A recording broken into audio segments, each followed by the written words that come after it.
Hi friends, today we will discussing about the topic Fundamental Rights, Article 15 for prohibition of discrimination on certain grounds. Article 15 of the Constitution, Fundamental Rights കുറിച്ചാണ് നമ്മൾ discuss ചെയ്യുന്നത്. Discrimination വിവേചനം തടയുന്നതിനുള്ള provisions ആണ് article 15 ഉള്ളത്.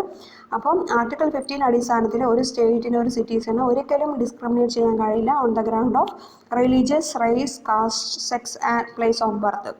അപ്പോൾ ഇതിൽ തന്നെ ടു വേർഡ്സ് നമുക്ക് മനസ്സിലാക്കാൻ പറ്റും. ഒന്ന് ഡിസ്ക്രിമിനേഷൻ, ഒന്ന് ഓൺലി എന്ന് പറഞ്ഞിടത്തും. അപ്പോൾ ഡിസ്ക്രിമിനേഷൻ എന്ന് പറഞ്ഞാൽ ഒരു പ്രതികൂലമായിട്ടുള്ള ഒരു വേർതിരിവ് ഉണ്ടാക്കുക, അല്ലെങ്കിൽ ഒരു മറ്റുള്ളവരിൽ നിന്നും ഒരു പ്രതികൂലമായി വേർതിരിവ് എന്നാണ് ഈ ഡിസ്ക്രിമിനേഷൻ എന്ന് അർത്ഥം. അല്ലെങ്കിൽ ഓൺലി എന്ന് പറഞ്ഞാൽ അർത്ഥം ഒരു മറ്റു കാരണങ്ങളാൽ വിവേചനം നിരോധിച്ചിരിക്കുന്നു എന്നാണ്. അപ്പം ടു വേർഡ്സ് ഈസ് ഇമ്പോർട്ടൻ്റ് ആണ്. അത് സെക്കൻഡ് പ്രൊവിഷൻ ആർട്ടിക്കിൾ 15 എന്താണ് പറയുന്നത് വെച്ചെങ്കിൽ ഒരു സിറ്റിസണിനെയും ഡിസേബിലിറ്റിൻ്റെ അടിസ്ഥാനത്തിൽ ലയബിലിറ്റി റെസ്ട്രിക്ഷൻ അല്ലെങ്കിൽ condition ground on religious, race, caste, sex അതിൻ്റെ അടിസ്ഥാനത്തിൽ പ്ലേസ് ഓഫ് ബർത്ത് ഇതിൻ്റെ അടിസ്ഥാനത്തിൽ ഒരിക്കലും വിവേചനം ചെയ്യാൻ പറ്റില്ല എന്നാണ് സെക്കൻഡ് പ്രൊവിഷൻസ് പറയുന്നത്. അപ്പോൾ ഫസ്റ്റ് പ്രൊവിഷൻ നോക്കിക്കഴിഞ്ഞാൽ അത് state and discrimination only by state ആണ്. അപ്പോൾ സെക്കൻഡ് പ്രൊവിഷൻ നോക്കിക്കഴിഞ്ഞാൽ സ്റ്റേറ്റ് ആൻഡ് പ്രൈവറ്റ് ഇൻഡിവിജ്വൽസിനും അതിന് ബാധകമാണ്. അപ്പം ഈ ഒരു അടിസ്ഥാനത്തിൽ നമ്മൾ ഒരു ഷോപ്പ് ആക്സസ് ചെയ്യാനുള്ള ഡിസ്ക്രിമിനേറ്റ് ചെയ്യുക, അല്ലെങ്കിൽ പബ്ലിക് റെസ്റ്റോറൻറ്റ്, ഹോട്ടൽ, അല്ലെങ്കിൽ പബ്ലിക് എൻ്റർടൈൻമെൻ്റ് ആയിട്ടുള്ള പ്ലേസസ്, ഇതൊക്കെ ആക്സസ് ചെയ്യുന്നതിനുള്ള ഒരു ഡിസ്ക്രിമിനേഷൻ പാടില്ല. പിന്നെ വെൽസ് യൂസ് ചെയ്യുന്നതിന്, ടാങ്ക് യൂസ് ചെയ്യുന്നതിന്, bathing ghats, public roads, places, ഇതൊക്കെ ആക്സസ് ചെയ്യാനും ഒരിക്കലും ആക്സസ് ചെയ്യുന്നതിൽ ഡിസ്ക്രിമിനേറ്റ് ചെയ്യാൻ പാടില്ല എന്നാണ് ഈ ഒരു പ്രൊവിഷൻസിൽ പറയുന്നത്. ഇനി ഈ ആർട്ടിക്കിൾ 15 പ്രകാരം തന്നെ സെർട്ടൻ എക്സംഷൻ ഉണ്ട്. അപ്പോൾ ആ എക്സംഷൻ എന്താണെന്ന് നോക്കാം. അപ്പോൾ സ്റ്റേറ്റിന് എന്ത് ചെയ്യാൻ പറ്റും, പെർമിറ്റ് ചെയ്യാൻ പറ്റും special provision for women's and ചിൽഡ്രൻസിന്. വുമൻസിനും ചിൽഡ്രൻസിനും വേണ്ടിയിട്ട് സ്പെഷ്യൽ പ്രൊവിഷൻ പെർമിറ്റ് ചെയ്യാൻ വേണ്ടി സ്റ്റേറ്റിന് കഴിയും. അത് ഒരിക്കലും ഒരു ഡിസ്ക്രിമിനേഷനായിട്ട് വരില്ല. അത് നോക്കിക്കഴിഞ്ഞാൽ ഇപ്പോൾ വുമൻസിൻ്റെ ലോക്കൽ ബോഡീസിൽ വുമൻസിനുള്ള റിസർവേഷൻ സീറ്റ്, പിന്നെ ചിൽഡ്രൻസിന് ഫ്രീ എഡ്യൂക്കേഷൻസ്, ഇത്തരത്തിലുള്ള പ്രൊവിഷനൊന്നും ഡിസ്ക്രിമിനേഷനിൽ വരില്ല. ആൻഡ് സെക്കൻഡ് വൺ എന്ന് പറയുകയാണെന്നുവെച്ചെങ്കിൽ സ്പെഷ്യൽ പ്രൊവിഷൻസ് ഉണ്ട്. എഡ്യൂക്കേഷണലി ബാക്ക്വേർഡ് ക്ലാസ്സസ്, പിന്നെ socially backward classes, schedule caste, schedule ട്രൈബ്സിനും ഇവർക്കൊക്കെ വേണ്ടി സ്പെഷ്യൽ പ്രൊവിഷൻസ് പെർമിറ്റ് ചെയ്യാൻ വേണ്ടിയിട്ട് സ്റ്റേറ്റിന് കഴിയും. അത് ഒരു എക്സാമ്പിൾ പറയുകയാണെങ്കിൽ റിസർവേഷനും, ഫ്രീ കൺസെഷൻ, എഡ്യൂക്കേഷൻ ഇൻസ്റ്റിറ്റ്യൂഷനിലെ ഫ്രീ ഫീസ് കൺസെഷൻ, ഇതൊക്കെയാണ് അതിൽ വരുന്നത്. പിന്നെ എന്താണെന്ന് വെച്ചെങ്കിൽ സ്റ്റേറ്റിന് എംപവർ ചെയ്യാൻ പറ്റും.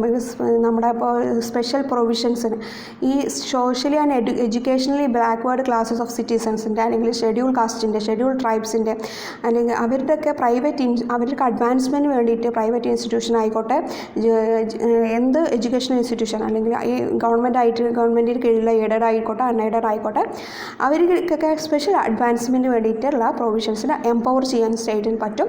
എക്സെപ്റ്റ് മൈനോറിറ്റി എഡ്യൂക്കേഷൻ ഇൻസ്റ്റിറ്റ്യൂഷൻ മാത്രം അതിന് പറ്റില്ല.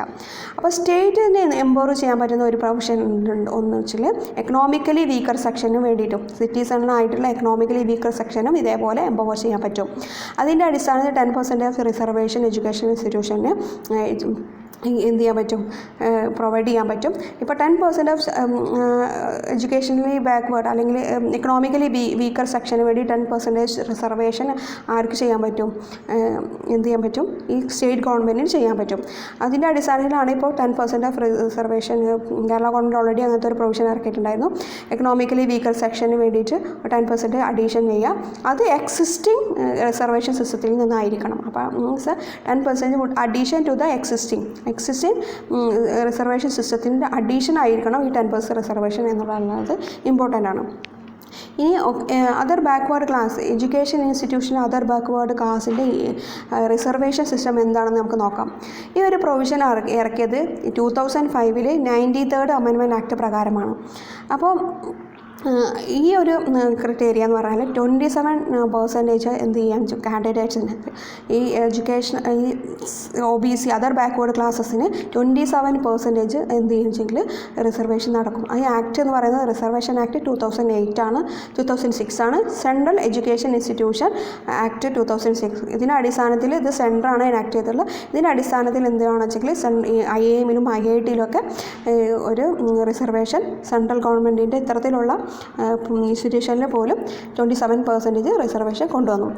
ഏപ്രിൽ 2008 എന്ന് ചോദിച്ചെങ്കിൽ ഈ ഒരു സുപ്രീം കോർട്ടിൽ ഈ ഒരു ഇതിൻ്റെ വാലിഡിറ്റി ചെക്ക് ചെയ്യാണ്ട് പോയി. അതിൻ്റെ അടിസ്ഥാനത്തിൽ weaker section creamy layer exclude ചെയ്യാൻ വേണ്ടിയിട്ട് സുപ്രീം കോർട്ട് ഡയറക്റ്റ് ചെയ്തു. അതിൻ്റെ അടിസ്ഥാനത്തിൽ OBCയിൽ തന്നെ ക്രീമി ലെയർ എന്നുള്ള സിസ്റ്റം കൊണ്ടുവന്നു. ഈ ക്രീമി ലെയർ എന്ന് പറഞ്ഞു കഴിഞ്ഞാൽ ഈ OBCയിൽ തന്നെയാണ് ക്രീമി ലെയർ വരുന്നത്. അത് അവർ ഈ ഒരു OBC കോട്ട ഇതിൽ ബെനിഫിറ്റ് വരുന്നില്ല. അപ്പോൾ ആരാണ് ക്രീമി ലെയർ പറയുന്നത്? ഒരു കോൺസ്റ്റിറ്റ്യൂഷണൽ പോസ്റ്റിലിരിക്കുന്ന പ്രസിഡൻറ്റോ അല്ലെങ്കിൽ വൈസ് പ്രസിഡൻറ്റോ, judge of supreme court, high court, chairman, members of UPSC, state PSC, പിന്നെ സെൻട്രൽ CEC, പിന്നെ CAG, അതിലൊക്കെ വരുന്നവരൊക്കെ ആ പേഴ്സണൊക്കെ ഈ ക്രീമി ലെയറിൽ വരുന്നവരാണ്. അപ്പോൾ ഗ്രൂപ്പ് A ക്ലാസ് 2 ക്ലാസ് 1, പിന്നെ group B class 2 officers, all ഇന്ത്യയിൽ തന്നെ group A class 1, group B class 2 officers, പിന്നെ സെൻട്രൽ ആൻഡ് സ്റ്റേറ്റ് സർവീസസിൽ വർക്ക് ചെയ്യുന്ന ഹൈ പോസ്റ്റുള്ളവർ, പിന്നെ എംപ്ലോയി ഇതേപോലെ തന്നെ ഇത്രയും നല്ല പോസ്റ്റുള്ള PSC പബ്ലിക് സെക്ടർ യൂണിറ്റിൽ വർക്ക് ചെയ്യുന്ന എംപ്ലോയീസ്, ഇൻഷുറൻസ് ഓർഗനൈസേഷൻ, പിന്നെ ബാങ്ക് ആൻഡ് യൂണിവേഴ്സിറ്റിയിലൊക്കെ വർക്ക് ചെയ്യുന്ന ഇത്തരത്തിലും ഹൈ ഇതുള്ളവരാണ് ഈ ഒരു പേഴ്സൺസ് എന്ന് പറയുന്നത്. പിന്നെ ആർമിയിലോ അല്ലെങ്കിൽ ആർമിയിൽ കേണൽ റാങ്ക് ഉള്ളവർ, പിന്നെ അതേ റാങ്ക് തന്നെ നേവിയിലും എയർഫോഴ്സിലും പാരാമിലിറ്ററി ഫോഴ്സസിലൊക്കെ ഉള്ളവർ ഇതിൽ ക്രീമി ലെയറിൽ വരുന്നവരാണ്. പിന്നെ doctors, lawyers, engineers, artist, authors, പിന്നെ ട്രേഡ്, ഈ ബിസിനസ് ഇൻഡസ്ട്രിയിലൊക്കെ എൻഗേജ് ചെയ്യുന്ന persons, agriculture land above certain limit ഉള്ളവർ, വാക്കൻ ലാൻഡ് ഉള്ളവർ, പിന്നെ ബിൽഡിംഗ് അർബൻ ഏരിയാസിലെ ബിൽഡിംഗ് ഉള്ളവർ, ഇവരൊക്കെ സർട്ടൻ ലിമിറ്റ് ലാൻഡ് ഹോൾഡിംഗ് എന്ന് പറഞ്ഞാൽ സർട്ടൻ ലിമിറ്റ് അധികമായി കഴിഞ്ഞാൽ ഇവരൊക്കെ ക്രീമി ലെയറിൽ വരുന്നവരാണ്. പിന്നെ ആനുവൽ ഇൻകം 8 ലാഖിൻ്റെ കൂടുതൽ, 8 ലാഖ് അതിന് കൂടുതലുണ്ടെങ്കിൽ 8 ലാഖിൻ്റെ കൂടുതലുണ്ടെങ്കിൽ അവരും വരില്ല. ഫസ്റ്റൊക്കെ 1993 1 ലാഖ് ആയിരുന്നു. പിന്നെ ഇതിപ്പോൾ 2017 8 ലാഖ് വരെ എത്തിയിട്ടുണ്ട്.